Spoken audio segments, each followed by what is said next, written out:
ታዋቂው ቲክቶከር ጆን ዳንኤል መዝገብ የተከሰሱ ሴቶች በሙሉ በዋስ እንዲፈቱ ብሏል። በቅርቡ ሴት ልጇ የተገላገለችው ይዲዲያም አብራ እንድትፈታ ተወስኗል። የፍርድ ቤቱ ውሎ ምን ይመስላል? እስኪ መረጃውን በአጭሩ ልንገራችሁ። በነ ዮሐንስ ዳንኤል መዝገብ ከተከሰሱት መካከል ሁለቱ በዋስ እንዲወጡ ተፈቀደ። በነ ዮሐንስ ዳንኤል መዝገብ ከተከሰሱት 6 ተከሳሾች መካከል ለሁለቱ ዋስትና ሲፈቀድ የአራቱ ተከሳሾች ዋስትና ጥያቄ ግን ተቀባይነት ሳያገኝ ቀርቷል።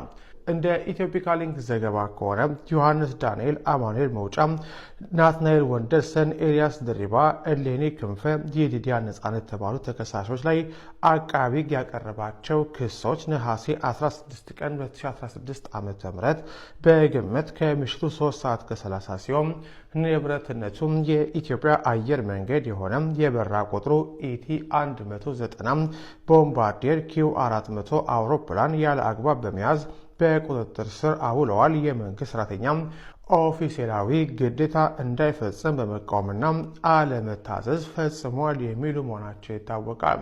በቲክቶከሩ ዮሐንስ ወይም ጆን ዳንኤል ላይ ደግሞ ከነዚህ ሁለት ክሶች በተጨማሪም መልካም ስምን የሚያጎድፍ ተንቀሳቃሽ ምስል በኮምፒውተር ስርዓት አማካኝነት ማሰራጨት የሚል ሶስተኛ ክስ እንደቀረበበት ይታወቃል።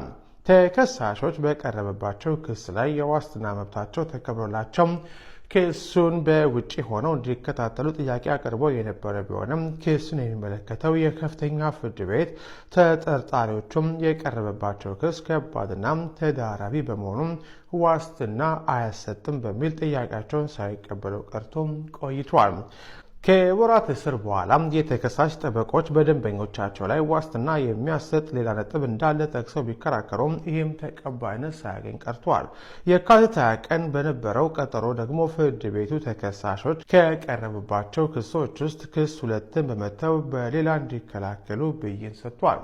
በዚህ መሰረት ተደራቢ ክስ ለሌላቸው እንዲሁም ደግሞ ይዲዲያ ነጻነት የተባለችው ተከሳሽ ነፍሰ ጡር መሆኗን ከታሰረች በኋላ በማወቋ እንዲሁም በአሁኑ ወቅትም የመውለጃ ቀኗ በመድረሱም የዋስትና መብት ይከበራል የሚል ጥያቄ አቅርቦ ነበረ ከወር በፊት።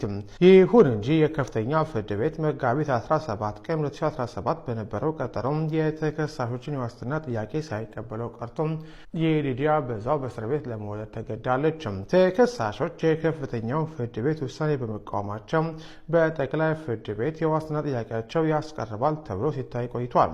ዛሬ ሐሙስ ግንቦት 14 ቀን 2017 ዓ.ም በነበረው ቀጠሮ ፍርድ ቤት አንደኛ ተከሳሽ ዮሐንስ ዳንኤል 2 ተደራራቢ ክሶች ያለበት እንደተጠበቀ ሆነው አማኑኤል መውጫ፣ ናትናኤል ወንደሰን፣ ኤልያስ ድሪባ በአንድ ክስ ብቻ ተከላከሉ የተባለ ቢሆንም የቀረበባቸው ክስ ከሚያስቀጣው ከባድ ቅጣት አንጻርና በስነ ስርዓት ሕጉ ዋስትና ሊያስከለክል የሚችል ምክንያት አለ ብለን በማመናችን የስር ፍርድ ቤት በዋስትና ቢወጡ ቀጠሮ አክብረው አይመጡም ብሎ የወሰነውን ውሳኔ አጽንተነዋል ሲል ወስኗል። እሌኒ ክንፈና ይዲዲያ ነጻነትን በተመለከተ ችሎቱ ዋስትና የፈቀደ ሲሆን በውሳኔውም ዝርዝር እሌኒ ክንፈ ህመም ያለባትና ሕክምና እየተከታተለች መሆኑን የሚገልጽ የሕክምና ማስረጃ ይዛም ለዚህ ፍርድ ቤት በማቅረቧ ይዲዲያ ነጻነት ደግሞ ነፍሰ ጡር ሆና ክርክር ስታደርግ በመቆየቷ አሁን ደግሞ ወልዳ ሕፃን ልጅ ይዛ በችሎት የተገኘች በመሆኑ በዋስ ቢወጡ በቀጠሮ ቀናቸው ይገኛሉ የሚል እምነት ፍርድ ቤት በመያዙ እያንዳንዳቸው በ100,000 ብር ዋስትና እንዲወጡ ወስኗል ሲል ኢትዮፒካ ሊንክ ዘግቧል።